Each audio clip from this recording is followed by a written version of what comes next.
Assalamualaikum warahmatullahi wabarakatuh. Salam sehat kepada sobat kompeten dimanapun Anda berada. Pada podcast kedua ini kita akan melanjutkan podcast sebelumnya, di mana Bapak Muhroji sebagai Kepala P4 Jakarta Timur telah memberikan kiat menjadi guru bahagia. Nah, pada podcast kali ini akan memberikan bagaimana cara memulai menjadi guru bahagia dan cara mengatasi rintangan-rintangan yang dihadapi para guru agar tetap menjadi guru bahagia. Saya Rizka sebagai host dan telah bersama kita Bapak Haji Muhammad Roji MPD. Saya bacakan kembali, perlu diketahui beliau pernah menjadi guru di SMP dan SMA pada tahun 1990 sampai dengan 2007. Dan terus berkiprah di Dinas Pendidikan Provinsi DKI Jakarta dan saat ini menjabat sebagai Kepala P4 Jakarta Timur. Bersama Bapak Muhroji kita akan mengulas tentang menjadi guru bahagia di era digital part 2. Assalamualaikum Bapak. Waalaikumsalam warahmatullahi wabarakatuh. Bagaimana kabarnya nih Pak? Alhamdulillah sehat. Alhamdulillah sehat ya Pak, ya. Luar biasa. Pertanyaan pertama melanjutkan podcast sebelumnya nih Pak. Untuk menjadi guru bahagia kita dapat memulai dari mana nih Pak? Ya, untuk menjadi guru bahagia kita yang pertama ya dasarnya adalah dari pengalaman. Pengalaman adalah guru yang terbaik. Ya, pengalaman membuat seseorang tidak melakukan kesalahan yang sama, atau pengalaman yang membuat seseorang terus berkembang.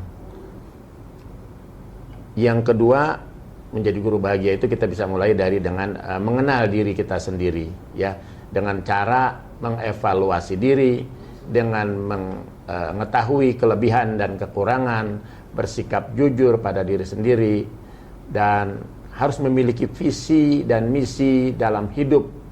Di samping itu juga kita perlu banyak merenung dan mendengar isi hati dan jangan mengacuhkan pendapat orang lain. Artinya ini kita harus melaksanakan refleksi diri. Itu yang terpenting. Baik Pak, berarti tahap awal ya Pak, tahap awal untuk menjadi guru bahagia adalah pertama tidak mencoba melakukan kesalahan yang sama, karena pengalaman adalah guru yang terbaik ya. Yang kedua adalah harus dapat mengenal diri sendiri. Ya. Kedua hal tersebut salah satu langkah awal ya Pak untuk menjadi guru bahagia. Baik Pak. Kemudian apa saja, untuk pertanyaan yang kedua, apa saja rintangan yang dihadapi para guru dan bagaimana cara mengatasinya agar dapat menjadi guru bahagia? Ya, yang pertama itu ya adalah apakah kita dapat menyikapi hal-hal yang baik dan hal-hal yang buruk. Ini perlu kita lakukan. Di dalam buku filosofi ya tentang yang ditulis oleh Henry Panangering ini menjelaskan bahwa salah satu kunci hidup bahagia adalah selaras dengan alam.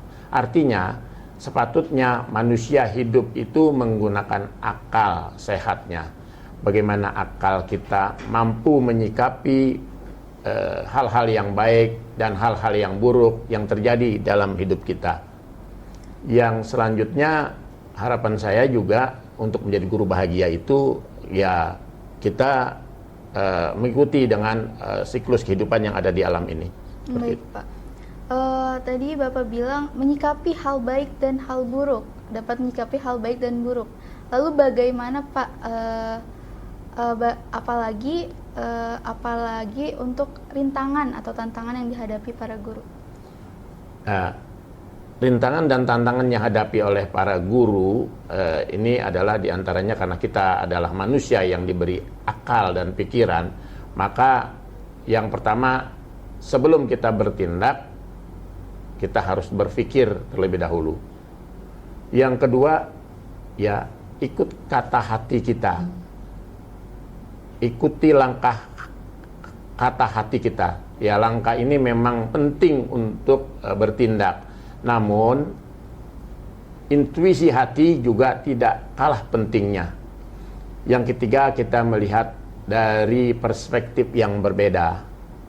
Yang keempat, ya kita jangan menyalahkan diri kita sendiri. Yang kelima, kita membiasakan diri mengamati sekitar kita, ya seperti itu. Baik Pak, semoga kita dapat menyikapi hal baik dan buruk dengan baik ya Pak. Lalu apalagi Pak untuk tantangan yang dihadapi para guru selanjutnya? Kadang kerap kali kita selalu takut dan khawatir pada hal-hal yang seharusnya tidak bisa kita kendalikan, ya. Jadi dalam beberapa kasus kita menanggapi hal-hal yang ada di luar kendali kita secara berlebihan, dan bahkan seolah-olah kita juga bisa menghancurkan rencana kita. Jadi ini perlu kita hindari hal-hal semacam itu. Kira-kira apa saja Pak hal-hal yang tidak dapat dihindari itu? Nah, ada beberapa hal yang kita tidak dapat hindari. Yang pertama adalah persepsi orang lain tentang kita. Contohnya misalkan kalau kita, seorang guru, kita memiliki persepsi tentang anak didik kita, tentang siswa kita. Ini siswa kita kadang-kadang kita persepsikan yang berbeda-beda. Ada siswa yang rajin, ada siswa yang malas, ada siswa yang pintar atau cerdas, ada siswa yang bodoh. Ini sebenarnya kodrat manusia memang seperti itu. Nah, yang kedua, kita belajar dari kejadian masa lalu. Ya, contoh masa lalu. Contohnya misalnya gara-gara karena saya dari keluarga miskin, saya nggak mungkin lah sampai melanjutkan ke jenjang kuliah, ke jenjang perguruan tinggi. Sebenarnya itu tidak boleh hal seperti itu. Kita bagaimanapun harus berusaha, berikhtiar untuk bisa mensukseskan dalam studi kita. Yang ketiga juga kita harus ada yang namanya perasaan dengan orang lain. Ya, perasaan dengan orang lain itu ya rasa kasih, rasa sayang, rasa cinta, dan lain sebagainya. Yang keempat, perlu adanya persahabatan. Nah, persahabatan ini luar biasa. Kalau kita sudah bersahabat, namanya juga sahabat, tentu kita akan merasa kehilangan mana kata persahabatan kita itu pecah, atau persahabatan kita itu putus, dan lain sebagainya. Yang kelima, ada kondisi fisik, ya. Manusia itu akan sempurna dengan akal sehatnya. Namun manusia juga tidak harus jadi sempurna secara fisik. Artinya kodrat manusia itu lahir dengan sempurna manakala memang akalnya ada, akal sehatnya ada. Tapi manusia lahir juga ada yang memang dari sisi fisik katakan tidak sempurna, lahir dalam keadaan cacat. Ini kodrat yang memang tidak bisa kita hindari, pemberian Tuhan Yang Maha Esa. Berarti banyak faktor yang membuat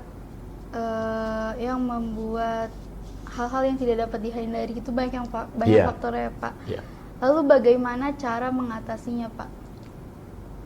Nah, cara mengatasi faktor-faktor tadi, yang pertama kita harus sadar dengan pola pikir kita. Ya, artinya kita harus berpikir positif atau kita harus berpikir negatif, ya. Yang kedua, kita harus tahu kadar diri kita dalam keadaan zona nyaman. Nah, orang yang berada dalam keadaan zona nyaman ini, dia tidak punya tantangan.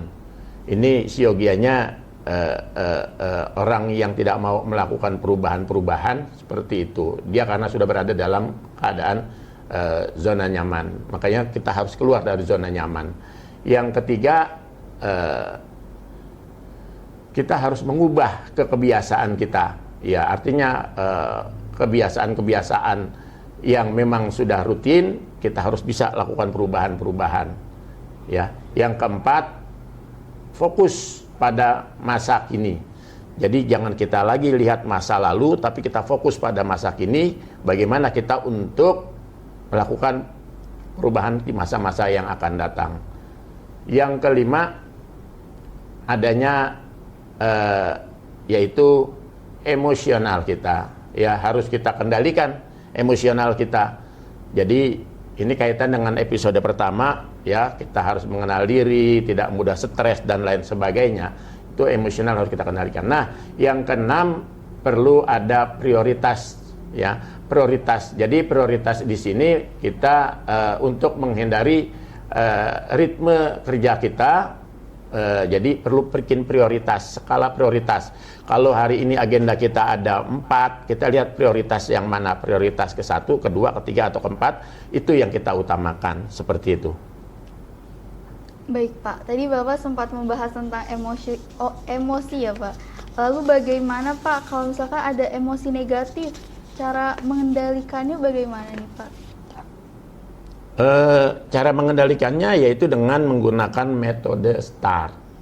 Apa itu STAR? Nah, STAR itu yang pertama stop, ya stop. Ya kita harus berhenti sejenak, ya menahan laju emosi kita, terutama laju emosi negatif, ya dengan cara gimana? Dengan cara menarik napas yang dalam 1 sampai 30 detik. Dan insya Allah nanti ditambah dengan istirahat sejenak, itu akan kembali bisa. Yang kedua, STAR itu tadi S-nya stop, yang kedua thinks and assess, ya artinya kita berpikir dan menilai, mulai dari berpikir secara jernih, secara rasional, dan menilai tindakan yang tepat. Lalu R-nya ini adalah respon. Artinya kita harus menanggapi berupa tanggapan yang tidak menciptakan masalah terhadap permasalahan yang kita hadapi. Baik Pak, berarti ketika ada emosi negatif yang mau menghampiri kita, ingat metode STAR ya Pak? Iya. Baik Pak. Untuk pertanyaan selanjutnya Pak, masih seputar rintangan yang dialami guru. Apa pendapat Bapak tentang guru sebagai orang tua? Seperti yang kita tahu, sebenarnya beban pendidikan seorang murid bukan hanya dibebankan kepada guru saja, namun orang tua juga berperan gitu Pak. Iya, seperti kita ketahui bahwa guru merupakan orang tua kedua bagi murid-muridnya ketika berada di sekolah. Karena guru paham bahwa murid-muridnya bukan hanya butuh pendidikan, namun juga butuh kasih sayang dan butuh bimbingan seperti yang diberikan orang tua ketika anak-anak ini berada di sekolah. Tentu ketika mengajar, guru itu dengan ikhlas, dengan senang hati, dan memaksimalkan pengajarannya, kerjasama yang baik antara guru dan orang tua akan menghasilkan seorang anak yang berkualitas secara akademis, berkarakter, dan memiliki emosional serta moral yang baik. Yang selanjutnya, cara menghadapi anak-anak yang bandel ini aja dengan memberikan hukuman yang positif. Ya, hukuman yang positif. Jadi kalau kita menghukum siswa, misalkan siswa itu melanggar, lalu hukumannya yang positif. Ya misalkan kita minta meringkas buku atau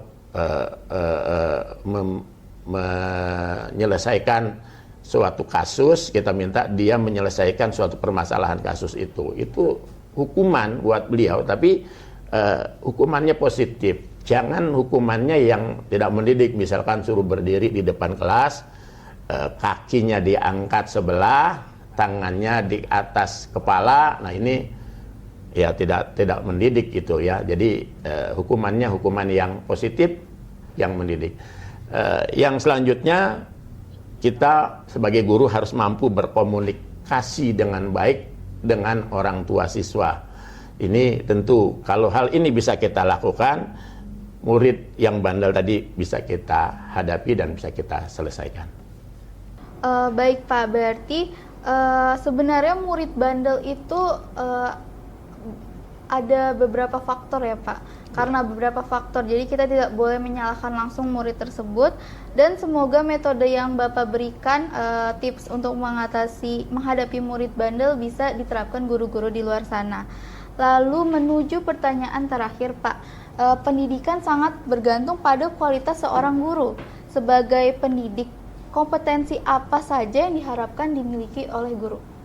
Ini saya mengutip dari Peraturan Pemerintah Nomor 19 Tahun 2005, Pasal 28 tentang Standar Nasional Pendidikan. Diharapkan guru itu memiliki 4 standar kompetensi, yaitu yang pertama kompetensi pedagogik, kemampuan guru mengelola pembelajaran yang mencakup pemahaman kepada para murid, pelaksanaan kegiatan belajar mengajar, melaksanakan evaluasi kegiatan belajar mengajar, dan pengembangan potensi diri siswa. Yang kedua adalah kompetensi kepribadian, kemampuan yang mencakup kepribadian yang stabil, dewasa, arif dan berwibawa, dan bertindak sesuai dengan norma agama, norma hukum, dan norma sosial. Lalu kompetensi yang ketiga adalah kompetensi profesional. Kompetensi ini diharapkan kemampuan seorang guru dalam menguasai materi pelajaran secara rinci dan benar, dan diharapkan mampu mengembangkan materi pembelajaran secara inovatif dan kreatif, serta memanfaatkan teknologi pembelajaran. Yang keempat, kompetensi guru adalah kompetensi sosial, ya, di mana kemampuan guru berkomunikasi secara lisan, tulisan, dan isyarat, serta mampu juga berkomunikasi secara fungsional dan efektif kepada para murid, kepada para guru lainnya, kepada para orang tua, serta kepada masyarakat luas. Baik Pak, berarti 5 kompetensi tersebut harus dikuasai oleh guru ya Pak. Lalu pertanyaan terakhir Pak, salah satu kiat menjadi guru bahagia adalah harus tetap bersyukur. Namun mungkin dalam hati seorang guru ada yang masih merasa kurang. Bagaimana sebagai seorang guru untuk tetap harus bersyukur, Pak? Ya, sebagai makhluk hidup, terutama manusia, kita memang harus banyak bersyukur. Ya, rasa syukur bisa berupa pemberian ucapan terima kasih, ya, meskipun katakan dengan gaji yang kecil, ya. Untuk itu kita ungkapkan rasa syukurnya bisa dengan berbagi, dengan bersedekah atau memberikan kepada orang tua. Kita juga bisa memberikan kepada orang mungkin yang lebih membutuhkan. Namun bersyukur pun dapat kita realisasikan juga pada diri sendiri, ya. Jangan lupa dengan berterima kasih kepada diri sendiri karena telah bertahan dan berjuang sejauh ini. Hal ini merupakan secara apresiasi diri. Nggak nyambung nih kalimatnya nih. Merupakan cara untuk apresiasi diri sendiri. Oh, tadi saya ulang lagi ya. Jadi baik,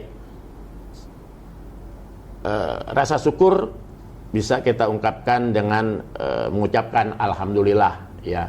Ini ungkapan rasa syukur. Meskipun katakan gaji yang kita terima sedikit, kita bisa berbagi ungkapan rasa syukur kita ini, kita bisa berikan kepada orang tua, bisa kita berikan kepada teman, kepada saudara, atau kepada masyarakat yang membutuhkan, yang memang dari sisi ekonomi mungkin kita bisa lebih baik daripada mereka. Ini ungkapan rasa syukur. Di samping itu juga jangan lupa ungkapan terima kasih, ungkapan syukur alhamdulillah sebagai rasa syukur kita kepada Tuhan Yang Maha Esa. Dan perlu kita ketahui juga ungkapan rasa syukur di samping tadi yang sudah saya sampaikan, kita juga terhadap bisa melaksanakan tugas sebagai guru dengan baik dan diberikan kesehatan. Ini perlu juga kita ungkapkan rasa syukur kita. Hal ini merupakan cara terbaik untuk bagaimana kita mengapresiasi terhadap capaian yang kita peroleh selama kita hidup di muka bumi ini. Baik Pak, dapat disimpulkan menjadi guru bahagia dapat dimulai dari langkah sederhana, yaitu mencoba untuk tidak melakukan kesalahan dan harus mengenal diri sendiri. Serta rintangan guru menjadi bahagia pasti ada ya Pak. Ya. Dan para guru harus dapat mengatasinya dengan berpikir jernih dan tidak emosional. Tidak lupa juga untuk selalu bersyukur, insya Allah akan menjadi guru yang bahagia, yang menghasilkan murid cerdas dan bermoral. Baik Pak, terima kasih atas waktunya. Semoga podcast ini dapat bermanfaat bagi sobat kompeten, terutama para guru di luar sana. Informasi selanjutnya, informasi sosial media ya baru kami P4 Jakarta Timur, yaitu Instagram P4 Jakarta Timur Official, TikTok P4 Jakarta Timur Official, dan YouTube P4 Jakarta Timur Official. Nantikan juga podcast P4 Jakarta Timur, yaitu Cakrawala Edukasi selanjutnya, yang akan memberikan wawasan baru bersama narasumber kami. Itu saja dari saya, Rizka, sebagai host.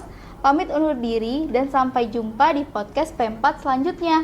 Wassalamualaikum warahmatullahi wabarakatuh. Waalaikumsalam.